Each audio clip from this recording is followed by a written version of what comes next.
একটা না 80 ঘন্টা ব্যাটারি ব্যাকআপ, ম্যাগনেট দিয়ে অন অফ, 5টা ভয়েস চেঞ্জের মোড এবং তার সাথে ভাইব্রেশন অপশনও থাকছে একটা মাত্র নিকব্যান্ডে। আপনি যদি ইনডোর অথবা আউটডোর সিচুয়েশনে লং টাইম মিউজিক প্লে করার জন্য একটা নিকব্যান্ড খুঁজে থাকেন, তাহলে এই নিকব্যান্ড হতে পারে আপনার জন্য বেস্ট একটি অপশন।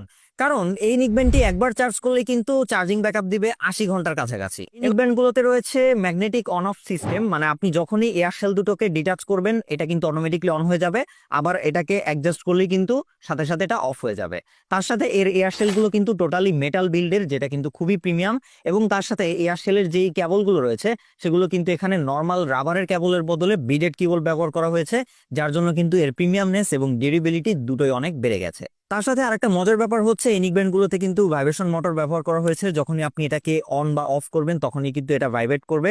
তার সাথে আপনার যখন কল আসবে তখনও কিন্তু এই নিকব্যান্ডটি ভাইব্রেট করবে। সো এই ব্যাপারটা কিন্তু আরো ইন্টারেস্টিং করে তোলে নর্মাল নিকব্যান্ড গুলো থেকে। সাউন্ডের কথা আসলে এই নিকব্যান্ডকে বেস লাভারদের টার্গেট করেই বানানো হয়েছে, যার জন্য কিন্তু হেভি বেস পাবেন আপনারা এই নিকব্যান্ডটি থেকে।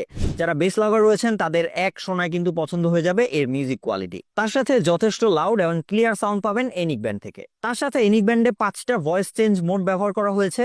নিকব্যান্ডটিতে আপনারা কল আসার পরে যদি এর মাঝখানের বাটনটি সিঙ্গেল প্রেস করেন তাহলে কিন্তু ভয়েস চেঞ্জ হয়ে যাবে। এভাবে আপনারা টোটাল 5টা ভয়েস চেঞ্জ করতে পারবেন এই নিকব্যান্ডটি দিয়েই। এবং রয়েছে টাইপ সি পোর্টের ব্যবস্থা, যার জন্য কিন্তু ইজিলি এই নিকব্যান্ডটিকে চার্জ করতে পারবেন আপনার নর্মাল স্মার্টফোনের যেই চার্জার রয়েছে সেটা দিয়ে। এবং এই নিকব্যান্ডটি টোটাল 2টা কালারে অ্যাভেলেবেল পাওয়া যায়, একটা হচ্ছে একটু গ্রিন টাইপের আর একটা হচ্ছে টোটালি ব্ল্যাক। সো 2টা কালারই কিন্তু খুবই ক্লাসিক এবং প্রিমিয়াম।